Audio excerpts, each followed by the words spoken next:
Hi everyone and welcome to the show. A news talk, current affairs chat program like no other from a garage like no other. I'm Jeremy Cordeaux and now round Australia, if it is in the news, on your mind, close to your heart, getting up your nose or on your chest, it's in the court of public opinion.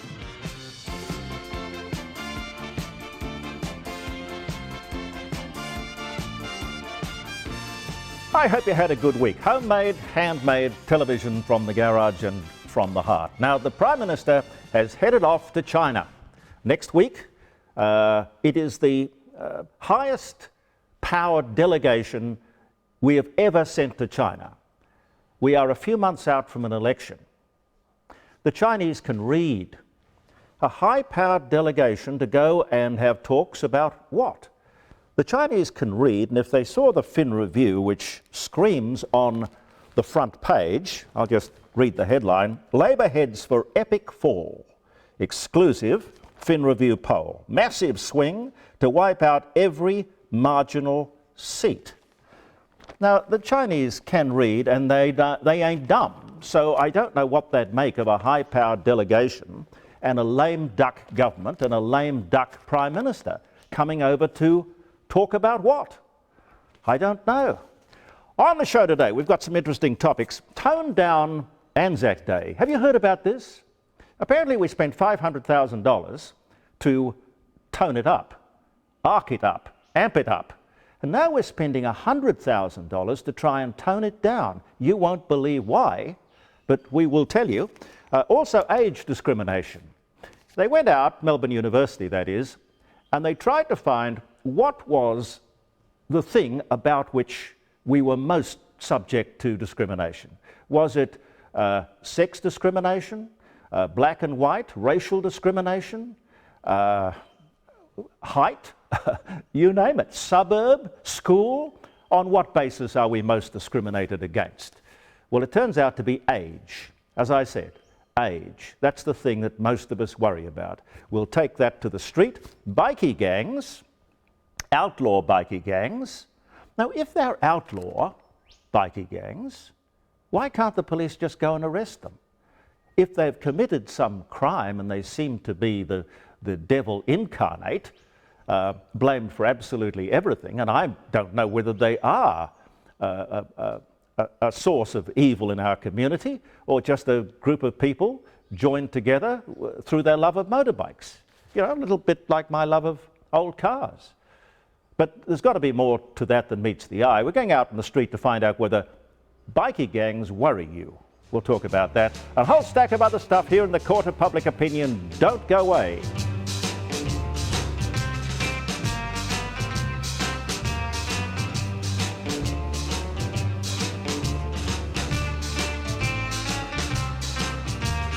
And something else I want to take to the street, if we've got time today, or if we can't, we'll hold it over to next week, and that's this carbon tax. And it is a carbon tax. Doesn't matter what they say. The Liberals obviously wanted to talk it up and make it a big deal, and the Labor Party wanted to talk it down. But what about on the street? What do you think about the effect the carbon tax is having on your bills and your life and your standard of living? David Murray, the wonderful man who was the head of the Commonwealth Bank for years, and then the Labor Party put him in charge of the Future Fund, which I think is about $75 billion. So the Labor Party respect him as well. He described the carbon tax as the worst piece of public policy he had ever seen. And now we have the largest tax of its kind in the world. What that does to our competitiveness, God knows, but go figure. Perhaps they'll talk about that with the Prime Minister's high delegation in China. Or maybe they'll just avoid the subject. It's pretty, what can I say, pretty smoggy in China if you've been there. Now let me introduce you to Penny Erskine, who's the CEO of Conveyancing with the Real Estate Institute here in South Australia, and Greg Troughton. Greg, I hope I got that right. Yes. I was interested in having a talk to you on several fronts because when I was on the air at 5DN, I know I had many conversations with John Rao about the changes that were made to the process of auctioning, how Yes. it was all going to be a lot more transparent.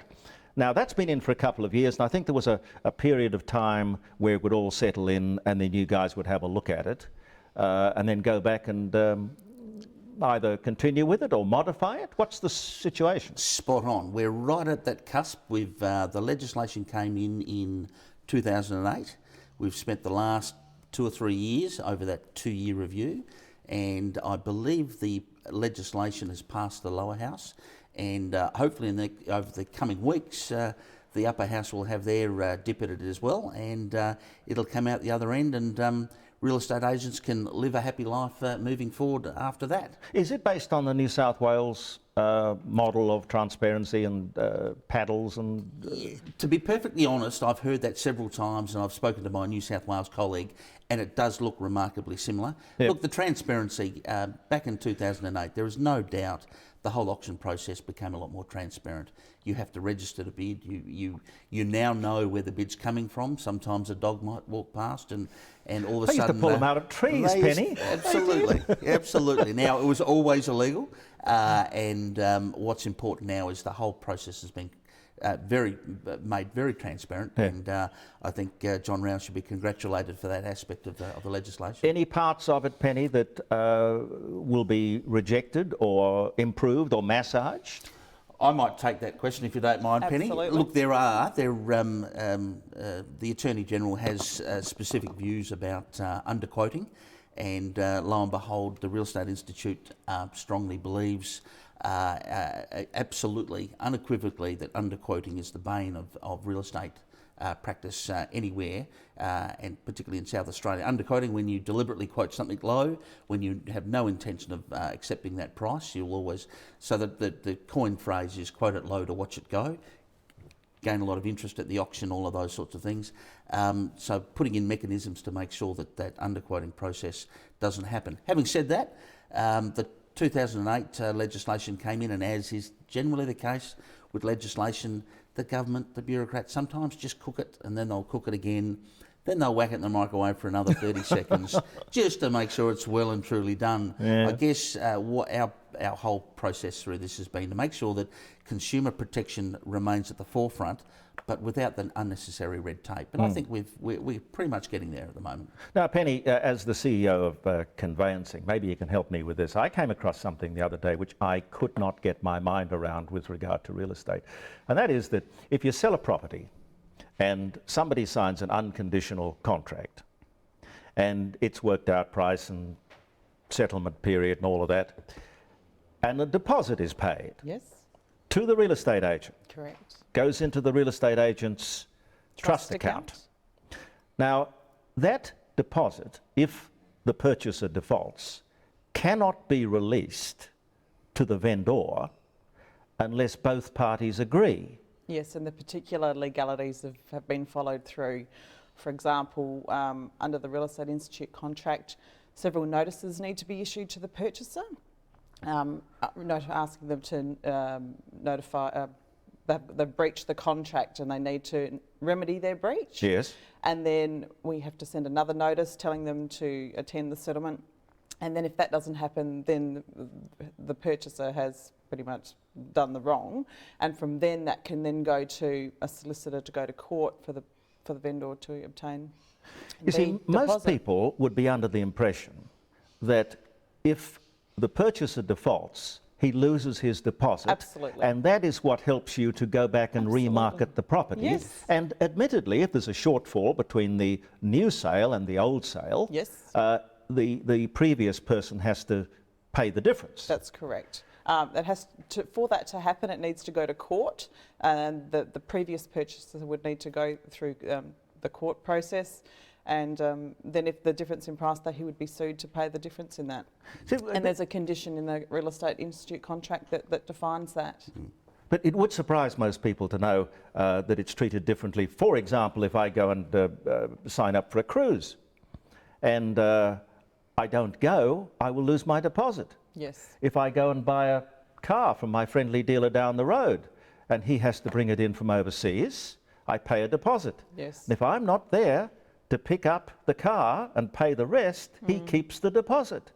Yeah. And real estate's different? Well, I think the deposit will be actually claimed back for the vendor. It just is a lengthy process to get it. So you can be deep-pocketed, as the lawyers call Yes, it, along the way. That's correct. Now, is that not something you guys could look at?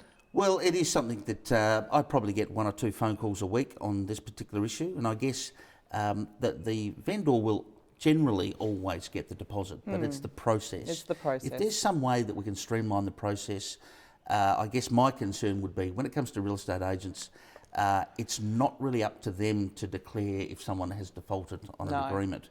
There is only one court that can make that call, and that is the court. Yes. And so there's a process. If a real estate agent pays a deposit back or pays to the vendor the deposit inappropriately, well, then the agent's in all sorts of fuss. Okay, well, what would happen if you rewrote that clause in the contract that simply said, if the purchaser defaults, he immediately forfeits the deposit? Wouldn't that be a better way for each individual to do it? Because at the moment, you think you've got a deposit, you think you've got the sword of Damocles hanging over the head of the person who is going to settle or is going to lose his deposit, but of course he won't release his deposit if he doesn't have to. Well, ideally, if you can get agreement that they've defaulted, then the money can be released. The issue really comes down to when is a default a default? And the only person that can really make that call is the court. Yes. Well, this, of course, is the court of public opinion, which is... Excellent. I wouldn't go around sort of trying to be bigger than theirs, but you know what I mean. Look, I want to ask you about this as well. Taxes make up more than a third of the price of a new house, pushing home affordability out of reach of many families. Now, that is a surprising thing. A third. Yes. You've mentioned the T word. Yes. And the tax word to property professionals is just a dirty word. In this state, the state government raises directly from itself, and we're not talking GST, about 43% of taxation that they raise in their revenue comes from property taxation. Yes. In around. And that's an incredible amount of money that is effectively pushing investment away. And I have heard anecdotal stories of people not coming to the state because it's actually cheaper to be in other states. So it is a fundamental issue that we need to look at. As for the new homes, you try to get a subdivision going. There's a lot of people putting their hand up saying, I'll have some money, please. So it really drives affordability in the negative. Well, all of this is a terrible, self-defeating thing. Yes. I've got a theory, and that is the less governments ask from us in taxes, the more money they collect. Yes. I mean, the state could become a magnet for young, enterprising people, entrepreneurs, but not if we have the highest taxes of that kind in the whole country. That's ridiculous. It is very, very frustrating, and obviously there's reviews going on. I think the Parliament has a Economics and Finance Committee review going on, but we're in an election year. Let's hope we see some good news for the property but you don't see it. You don't see the Liberal Party being smart and holding their hand up and saying, "Okay, well, the first thing we're going to get rid of is this one, then this one, then this one, then this one." Yeah. They all are wedded to the same teat, when and it's us. When they introduced GST, they did say that eventually that they would remove the stamp duty. Can we believe them? No. I don't think so. No. I don't think but so. we would, it would really help our industry. To definitely, and not only our industry, change the but taxing. Obviously we need to pay for the hospitals and the roads and the education, those things. That's a given. But our frustration is that the government is relying too much on property transactions and property holdings to keep the state going. Well, they're going to kill the golden goose if they keep it up. I'm rather partial to this thing they had in California going back into, I think it would have been the late 70s, early 80s, called Proposition 13, where they decided, because California's been broke several times, but they decided that it doesn't matter how much money the government collects from the people, it will still live beyond its means. So Proposition 13 said, we appreciate the gold-plated state that you would like to be in charge of, but please go back, have a look at something a little bit more modest, and shave off however many billions of dollars off the deal and come back. And they got Proposition 13 through, and the state surged ahead. Wow. Well, something needs to be done. Something needs to be done. And Absolutely. unless you can live in a house, in an affordable house, and that there are people, you know, the entrepreneurs in South Australia that wanting to build the big buildings, Yeah. all of those sorts of things, I think you've summed it up. It's a Yeah, well, self-defeating. housing is terribly, terribly important because it is the great multiplier for everything we go out and buy and fill our homes with. Yes. This is the lifeblood, the engine room of our economy. That's absolutely, Absolutely correct. And these twits can't see it. No, Yeah. that's right. Penny Erskine, Greg Troughton, thank you both very much for coming in. I really appreciate your time. Thank Thank you. you. Theo Maras joins us in a second or two. Stay with us in the Court of Public Opinion.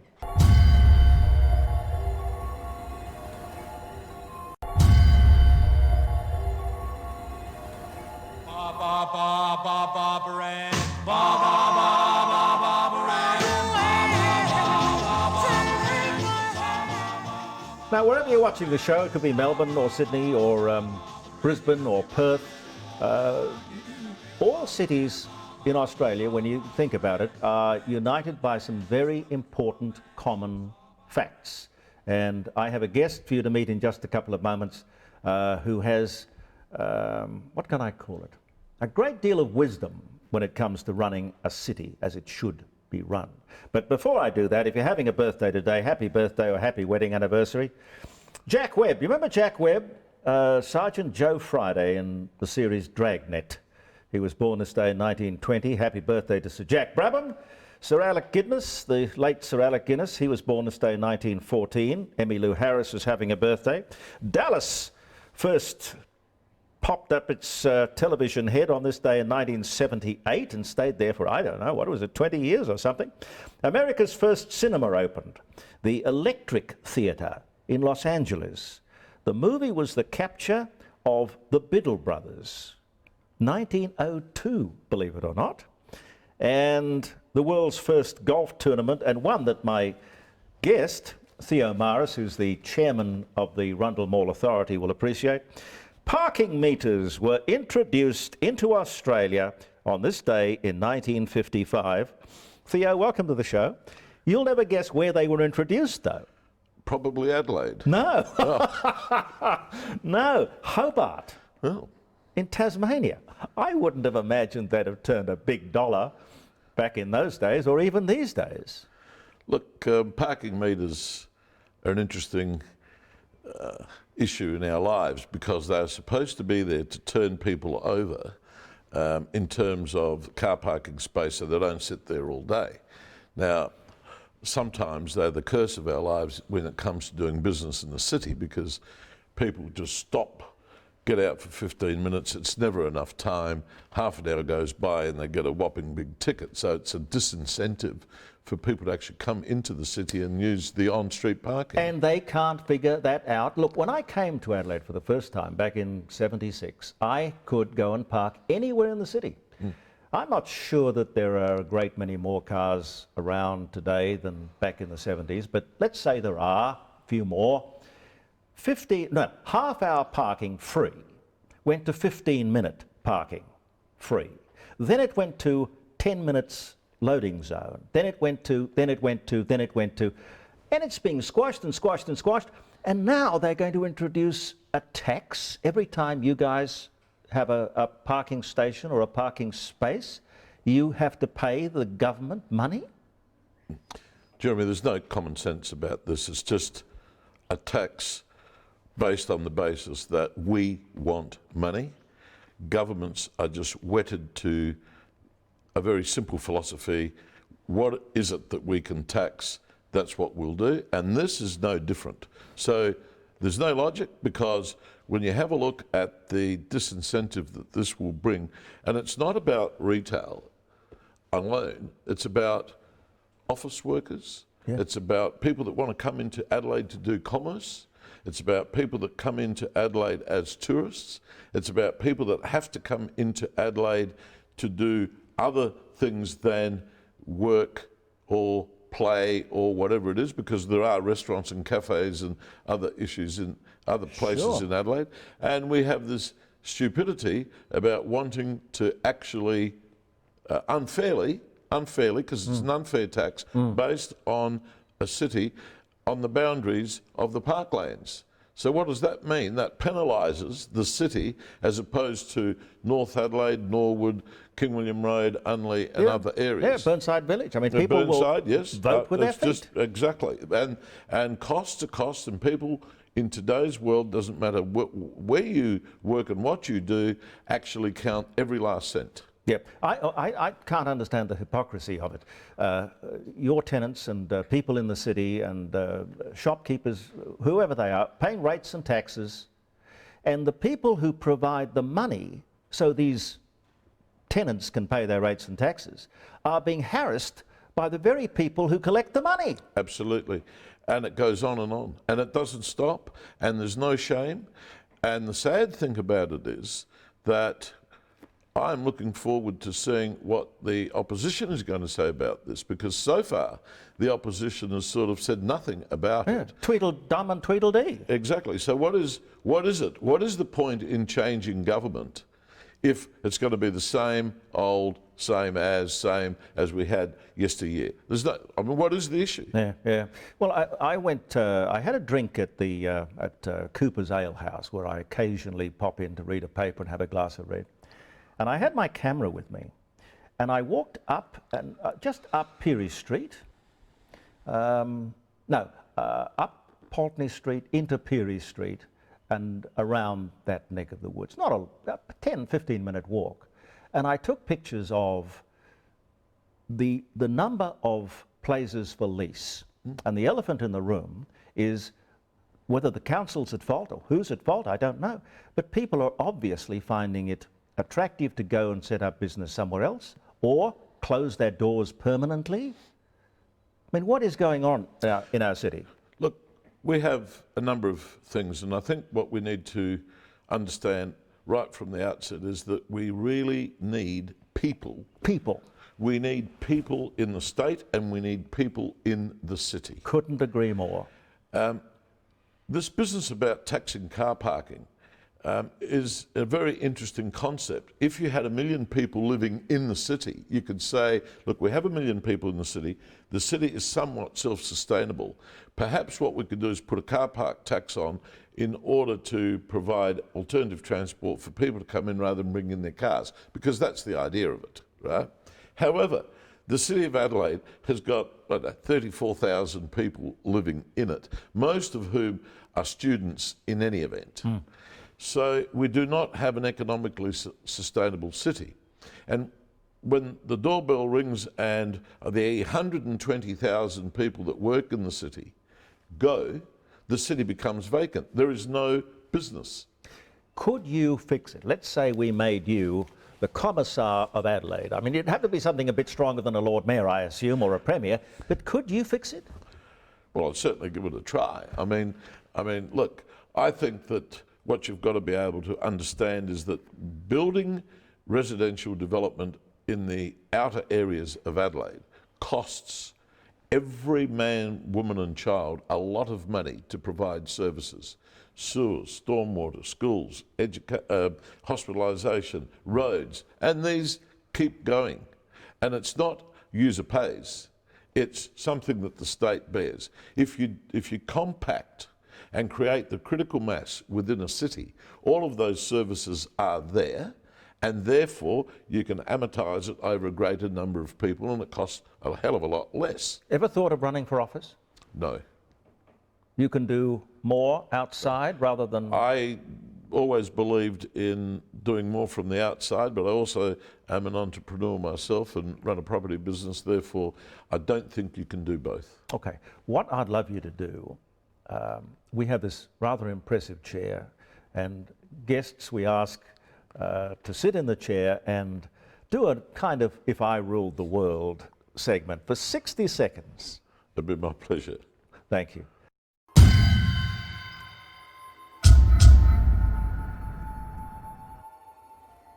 If I had the opportunity of being able to put Adelaide back on the map, the very simple way for me to do it would be to bring the right people into the city. And when I say the right people, it's not a matter of choosing, but it's about what people actually want to enjoy, live, play, work, and have all of those facilities in one confined area. You cannot have a city, you cannot have a village, you cannot have a metropolis without people. And for me, it's about creating the place for people to live, and it's also about creating the people's place to work and enjoy themselves. Adelaide, unfortunately, at the moment, does not have the number of people that it requires for it to be self-sustaining, and therefore it lacks a lot of day and nighttime activity. What would you do? Well, firstly, I would allow a medium height density residential development to go throughout the city, and that would be up to 5-6 levels. Around the parklands, it would be up to, say, 12 to 14 levels, and then scaling back to the normal 2 and 3 levels. Also, there would have to be the entertainment of night time, and you would have restaurants, cafes, bars, and all of the other facilities that you get in other metropolises. It's interesting when you go to small villages around the world, what happens. I think that we need to do that sort of thing in our capital city and make it work. I tell you what, no, don't get up, don't get up, don't get up. If ever you want to run for Lord Mayor, I'll be your campaign manager. It'll be, you know what I think? Theo Maras as Lord Mayor would be like allowing the poacher to become the gamekeeper. What a good idea. Theo Maras, folks, in the court of public opinion. Thank you, Jeremy.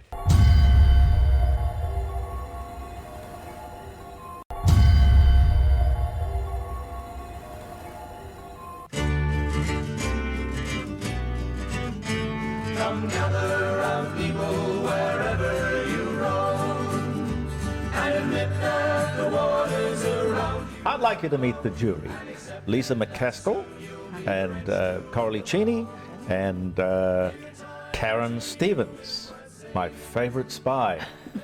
And welcome to the show.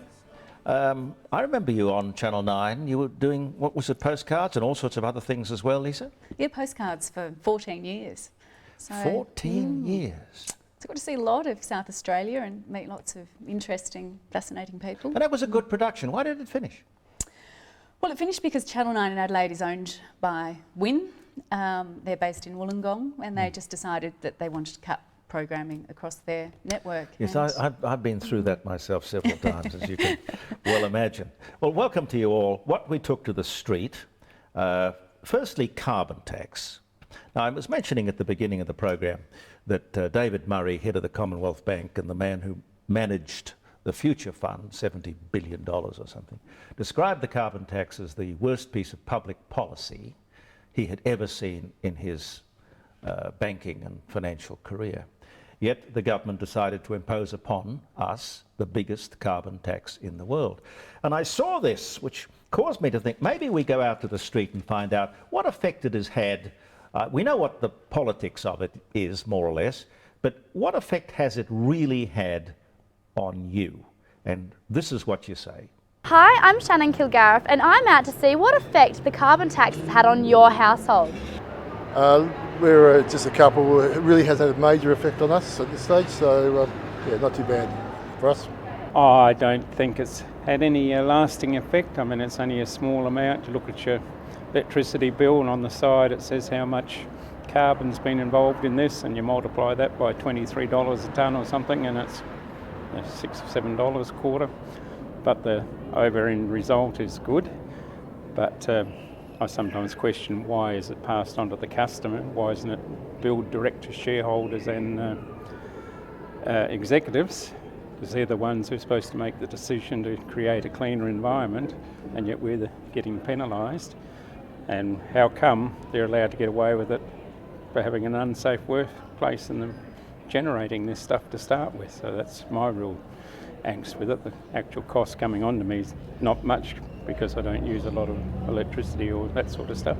Oh, all sorts of effects. Yes, we've noticed power and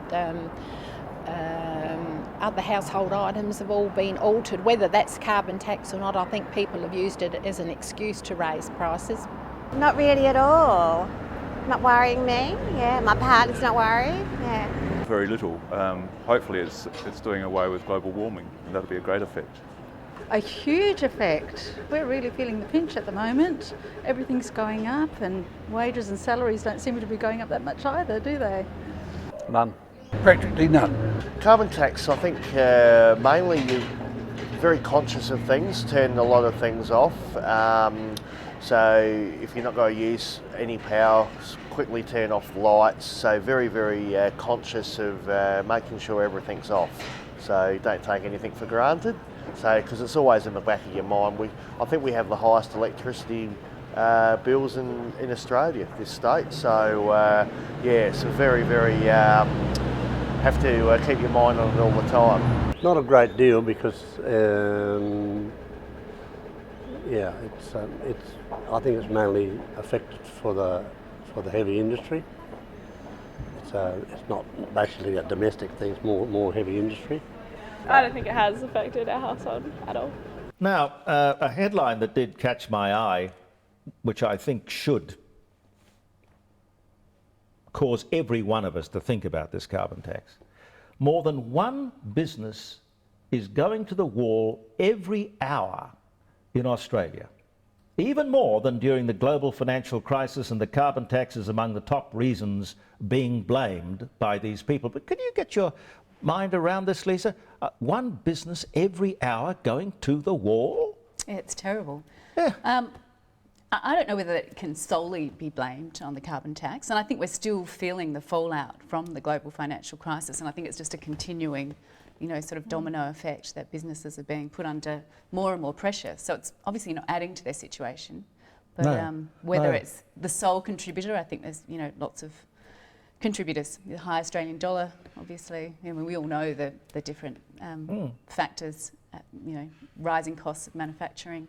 But Coralie, if we want to be competitive, why wouldn't we have, if we're going to have a carbon tax, why wouldn't we have the lowest carbon tax? Well, especially when China and India and all those places are making far more carbon than we do.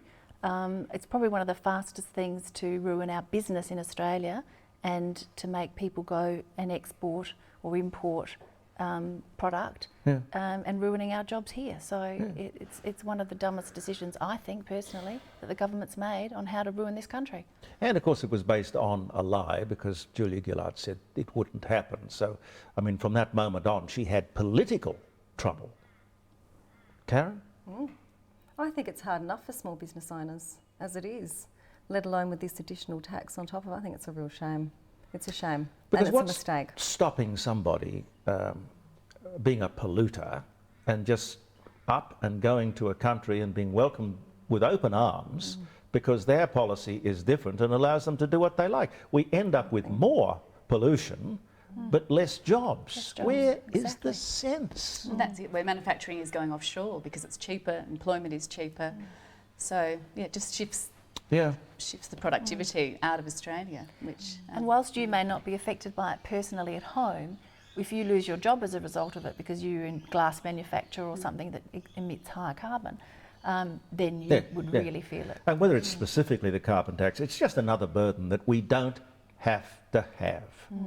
Now, I'm not one of those people kind of obsessed with discrimination. I think people discriminate against all sorts of things in all sorts of ways. But when Melbourne University, I think it was, did the study of all the things you can discriminate against, you know, people's sex, their race, their religion, their height, all kinds of things, the one thing that seemed to be way up there was age discrimination. And we took that to the street. What do you think about age discrimination, and is it a problem in our community?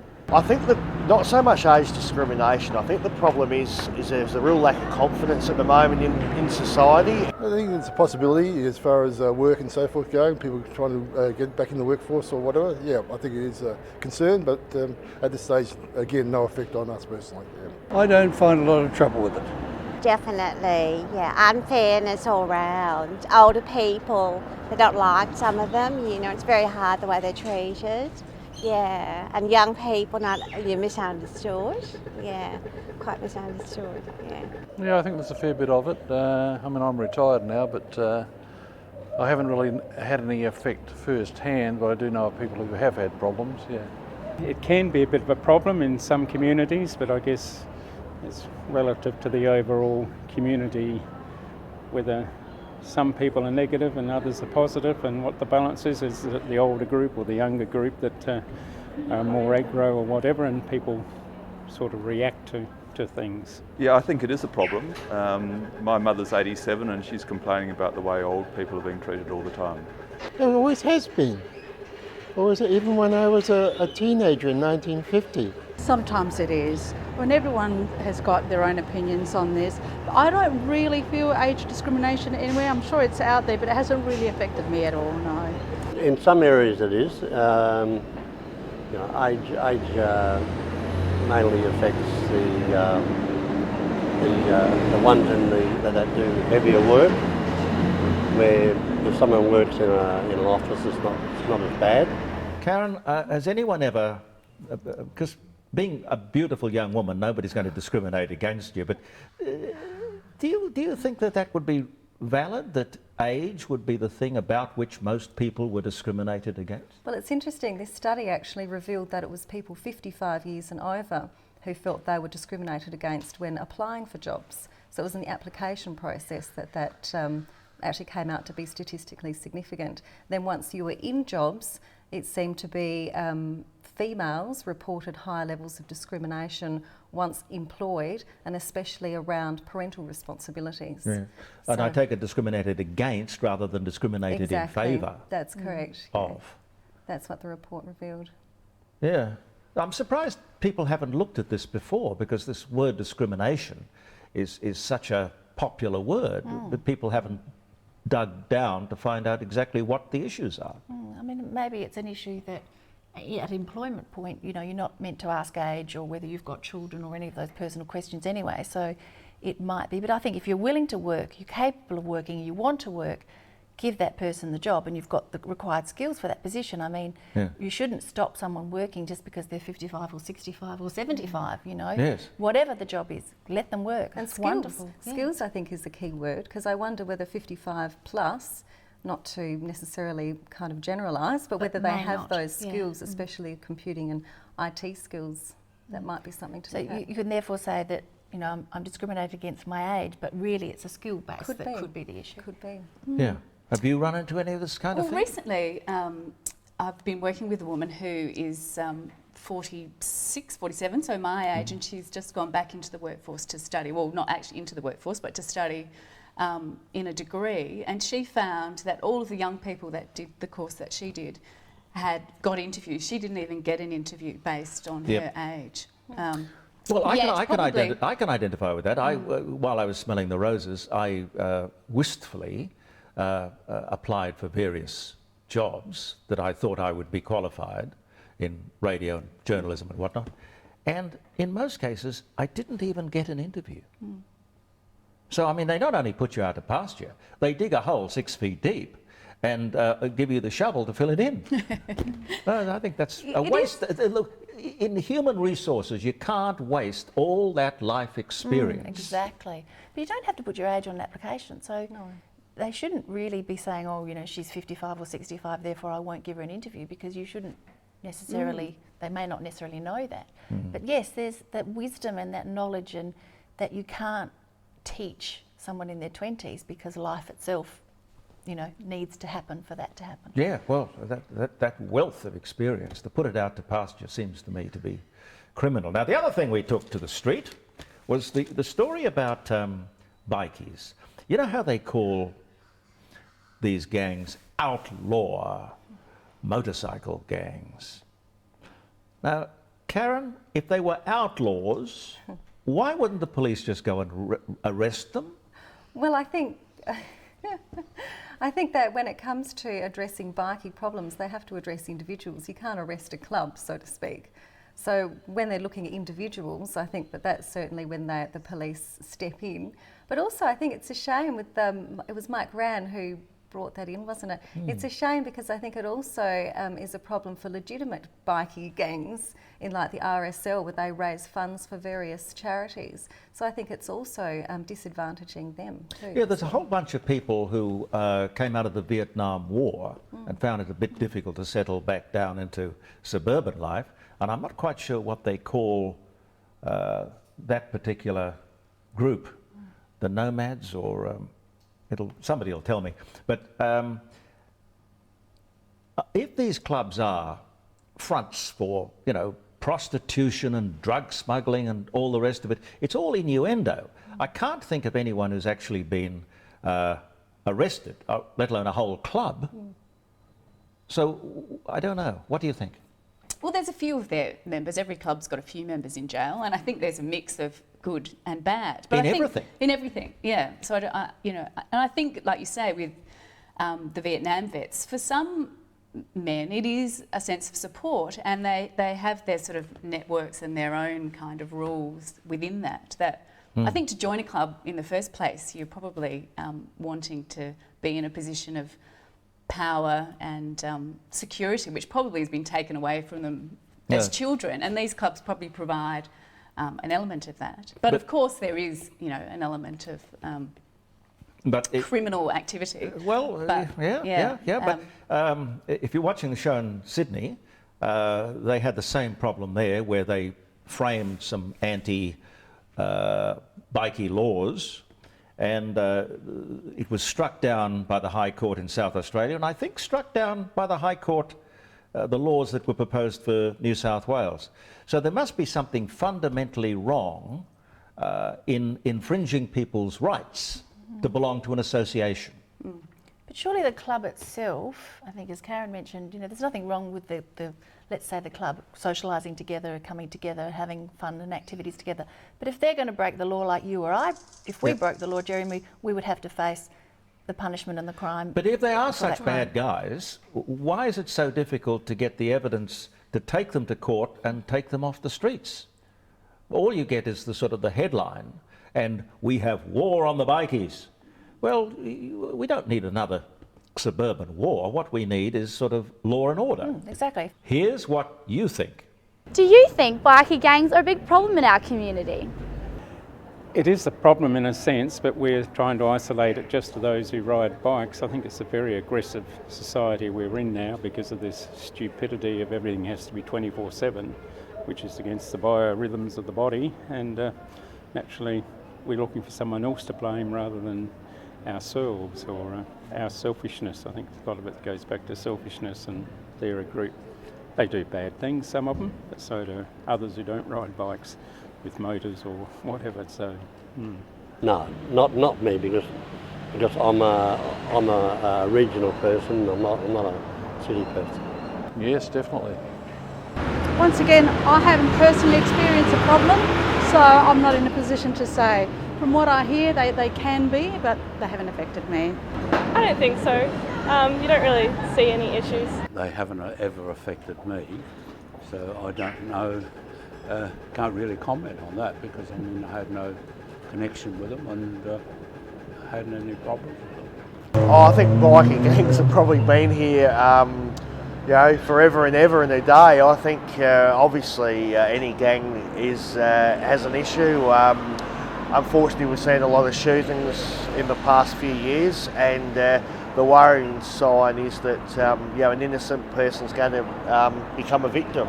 That's in the back of everyone's mind, I believe. So in that case, yes, there is a bit of a problem with them. Yeah. Only if we allow them to be. You know, everything can be a problem if it doesn't fit in.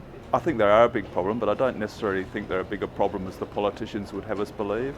I think they're going after the cheap political vote by enforcing law and order as it's a very popular sort of way of getting votes. I don't know, I think they're blown out of all proportion. Yes, definitely. It's terrible, the police and them fighting and that. I really think it's disgusting what they do, yeah. Difficult question. We've had no direct contact with them, so we haven't seen any evidence ourselves, so I'd say at this stage for us, not really. Yep. Lisa McAskill, lovely to see you. Likewise. Coralie, thanks for coming. Thanks, Jeremy. Karen, have a great week. Thank you, Jeremy. Our jury. And I hate to dismiss you. You know I never would. Coming up, Betty, who's been around the traps this week.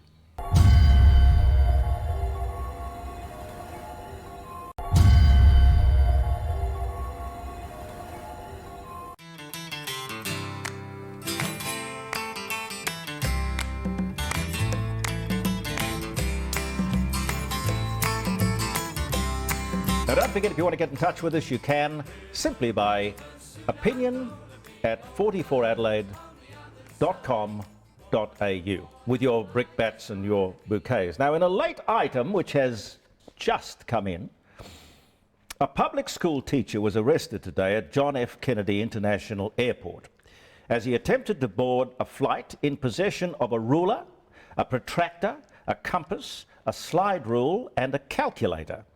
At a press conference just before noon today, Attorney General Eric Holder said that he believed that the man would be a member of the notorious algebra movement. Although he did not identify the man, he confirmed that the man had been charged by the FBI with carrying weapons of math instruction. I love that. I think that's very clever. Now, hello?